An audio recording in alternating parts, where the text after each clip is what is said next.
Now, this should go without saying, but I'm going to warn you nonetheless that there will be spoilers in this video for the final episode of Game of Thrones. So if you haven't seen it yet and don't want anything ruined, it's a good time to click away.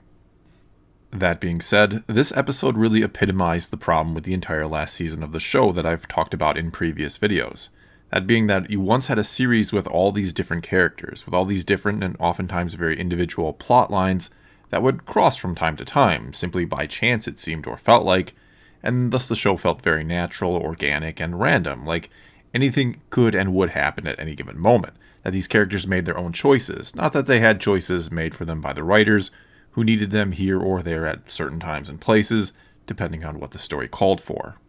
But here in the last season, not only does it feel like everything is being streamlined, but it also feels rushed and forced. All these characters, out of necessity because you want to finish the show now, are quickly being pulled, pushed, and dragged through these last few major events, one right after the other, because there isn't time to get into any sort of nuance with them anymore, or the world around them, which is arguably what made the show so great in the first place.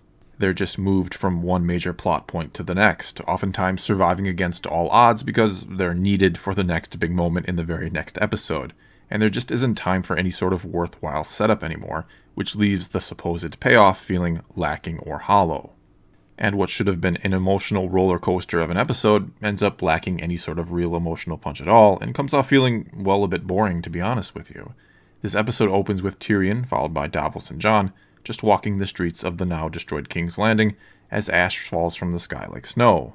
And soon enough, a disoriented, burnt, and bloodied man strolls right past all of them, and I couldn't help but feel like this was an unintended bit of symbolism for the burnt fans aimlessly rambling their way through the remains of the show here in the final episode, wondering what in the hell has happened to it. Soon after, though, Tyrion tells Jon, "I'll find you later," and starts to take off, but Jon warns him it's dangerous and offers to send some men along with him, implying that, almost undoubtedly, there are either still going to be some unhappy enemy soldiers lurking about who would recognize him and jump at the chance to kill him, or other not-so-pleasant people who might have survived the attack that might do who knows what to him, and this is something to keep in mind for later.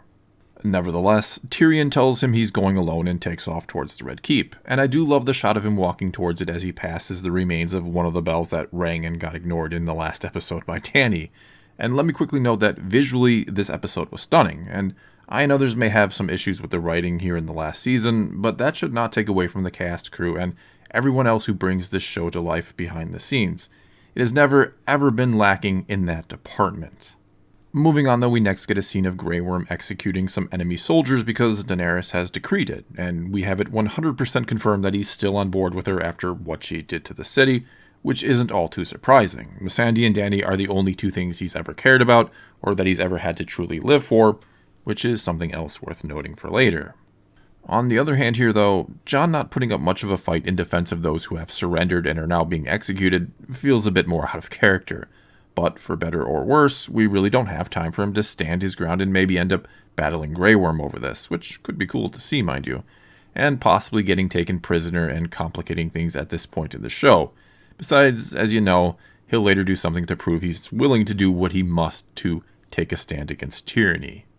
Next, then, we have a scene where Tyrion discovers the bodies of Jaime and Cersei, and to tell you the truth, I really wanted to love this scene. I really want to care about Tyrion being devastated over the loss of his brother, and maybe to some extent the loss of his sister too.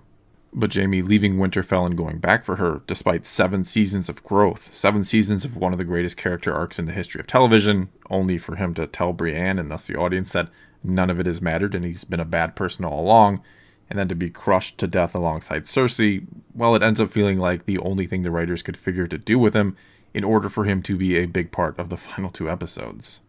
We then get a shot of Arya without any sign of the magically appearing horse from last episode that she rode away on at the end. Guess that's not going to be important or have any sort of point. And speaking of pointless things, just what was the point of Arya coming to King's Landing for all of this? Just to say thank you and goodbye to the Hound last week, I guess? Because she really does nothing in this episode while here. Anyway, Jon then finally makes it to Dany, only to find out that everyone else, including Grey Worm, who was busy 2 scenes ago presumably rounding up and executing stray enemy soldiers, got here first. I mean, did he teleport here, or did Jon just take the really long way? This is again one of those times where logic gets thrown out the window for the sake of the visuals. For the sake of Jon walking through the heart of Dany's army to go and face her, having no idea what her mental state will be when he finds her, and to be stared down at by Grey Worm, who obviously knows or suspects Jon's heart is turning. And this scene is great if you don't think about the logistics of any of it, and you just enjoy the pretty visuals, which, yes, are indeed pretty. And speaking of things we're apparently not supposed to think about, is it just me or does her army keep growing? Is Daenerys actually the Night King? Because she seems to have the ability to bring people back from the dead, because I could have sworn a good portion of her army had been destroyed in the Long Night, especially the Dothraki after the senseless charge that they made. But again, her looking down upon an army on the steps of the Red Keep is cool visually, so that's all that matters at this point, I guess. Next, Daenerys gives her speech about breaking the wheel, even though she has become the wheel and can't see it. Tyrion then strolls out behind her at one point, and there was this brief moment when I thought, or maybe just wanted, him to try and run up and stab her in the back and kill her. It could have been yet another analogy about how some fans feel they've been stabbed in the back with both these characters, since Tyrion went from easily one of the smartest characters to one of the dumbest. And Daenerys had a turn that, to some, felt way too sudden and unearned, and that after she did turn, she simply couldn't even begin to see what she'd become for some reason. Not only that, though, but since she turned at the end of the second to last episode, and you have other things to resolve here in the finale, that means this character's resolution will have to be dealt with quickly and efficiently instead of explored as it deserved to be. And so this show that has been going on now for 8 seasons, and the whole time her story has been one of the primary ones we've been following, and many have been rooting for her as well. Anyway, this layered and complex show will spend a whole 30 minutes dealing with the ramifications of what Daenerys has done before she will just be killed. And then we'll have our brief meeting of the remaining Lords of Westeros to just talk about who will sit on the Iron Throne for 5 minutes. After that's what everyone's been fighting for years now. But I'm getting ahead of myself, because we have to quickly talk about the scene before the fateful encounter between Jon and Dany, and that's when Jon and Tyrion talk, after Tyrion's been taken prisoner for freeing his brother. And what this scene is meant to do is 2 things. First, the once wise Tyrion is lamenting how he was wrong about Dany, and it's supposed to help convince us, the audience, that since it caught him by surprise, but now he sees how it happened and the error of his ways, we too should just bide and not question her turn anymore. She is evil, that is it. We don't have time to explore any after-the-fact intricacies of this turn, other than with this brief scene. Next, Jon arguing in defense of her and still refusing to want to do anything about it, despite the fact that there's no way any rational person could still defend her at this point. And Jon is more than just rational, he's a very honorable man as well. Well, it's meant to help the impending surprise twist when Jon stabs her.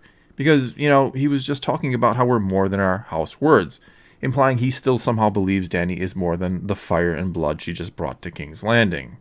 And because he's still defending her, still apparently on her side, we're supposed to not see it coming when he kills her in the very next scene, even though there's just no other way, or not enough time, to resolve her story outside of her winning in the end.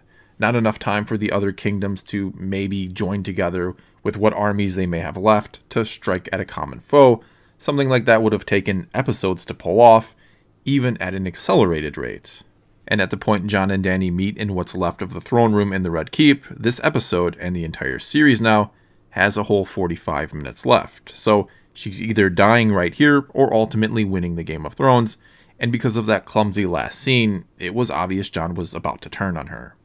Not to mention, conveniently enough, there were no guards around of any kind during that scene. For some reason, no one was watching and protecting her at this point, even though there was every chance someone loyal to Cersei, or Cersei herself, they hadn't found her body, could still be alive and hiding somewhere in the keep to kill Dany.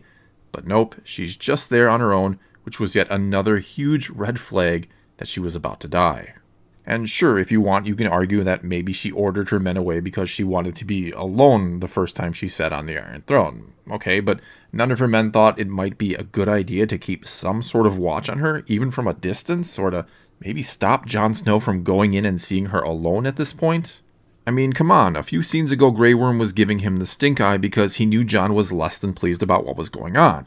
Yet later that same day, he's allowed to see her alone, or just snuck past all the guards despite the fact that, again, you'd think her forces would be making sure to secure the keep at all cost, so that nothing happened to Dany after what she had just done to this city. And because of how telegraphed this all was, and because the chemistry or love between Jon and Daenerys has never really felt all that genuine, at least to me, This whole scene falls flat when it should have been perhaps the most heartbreaking one of the entire show. Then, of course, after killed, Drogon senses the death of his mother and shows up to melt the Iron Throne before sparing Jon and flying away with the body of Daenerys. And look, I know dragons are highly intelligent creatures and all, but what was Drogon doing here? Did he understand it was his mother's desire for that throne that led to Jon having to kill her? And that's why he melted the throne? And if that's the case, why does he spare Jon? I mean, clearly the dragons knew or understood or could feel all along that Jon was a Targaryen, and hence they let him ride them. So is that why Drogon spared him? Because he knew what he was and what his nature was? And though I can kind of buy the dragon letting him live, I cannot understand why Grey Worm lets him live. Why take him prisoner instead of just cutting his throat like he did to other prisoners earlier in the episode? And as I said before, there were two things he lived for, Missandei and Daenerys, and Jon just took the one he had left. So why didn't he kill him? The only reason Grey Worm ever cared about any of the politics or decorum of Westeros with their lords and such was because of Dany. I mean, again, earlier in this episode we see him slitting the throats of more or less innocent men at her command, but he won't slit the throat of the guy who just murdered her. I'm really not buying that. Nor am I buying that he wouldn't have just killed Tyrion too and taken the Unsullied either across the countryside to kill in Daenerys' name or to just sail back across the Red Sea, though I think the former would happen rather than the latter. And what's up with the Dothraki? Why didn't they just immediately go pillage their way across the countryside once she was dead? But worse yet, why didn't they kill Jon? There's even a scene later on in this episode where Jon, who is now being taken back to the Wall at this point, walks past a group of Dothraki at the docks and they don't do anything. They don't even acknowledge him. I mean, are these the same people who think that a wedding is dull if there isn't at least 3 deaths? Is this the same group of Dothraki that Dany made all her blood riders? The same group that followed her across the ocean, across the poisoned waters, and fought and died for her? And they're just going to casually stroll past the guy who killed her? But again, I'm getting ahead of myself. And first we have to talk about the Entmoot. I mean the Lords of Westeros coming together to now decide who should rule the 7 or 6 kingdoms that are staying. And I guess there are 2 ways to look at this. One being that after all this time, they've finally realized that it's better to have a civil discussion about who should be king or queen than it is to constantly fight. This implies a more democratic and peaceful future for Westeros, that the Game of Thrones will finally end, which does feel like a fitting ending, you could say. However, you could also look at it that you're ending the show a Game of Thrones with a vote of all things, and one where everyone apparently just votes for Bran, who says in one breath he doesn't want to be king, which means he'll be a good king, I guess, by their reasoning, and in the next breath talks about that's why I'm here, to be king, and that he's seen all along that it's his destiny and everything he has done and said was to steer himself into this position to be king, which he says he doesn't want. But the really odd thing here is that Bran is not just Bran anymore, or really himself at all. He's the three-eyed raven, an entity or consciousness that has been, in a way, passed down through the generations, and one that is closely aligned with the children of the forest who really don't like the people or humans of Westeros. So is this like a low-key hostile takeover by the children of the forest? And if that's the case, I kinda like it, I guess, because Bran would be like a sort of hidden villain, and it'd be even better if he was somehow the Night King, or had been controlling the Night King and his armies all along, that he hadn't been following a path, but forging one and manipulating events to get himself onto the Iron Throne for some nefarious purpose. But alas, it's much too late for theories like that, I think.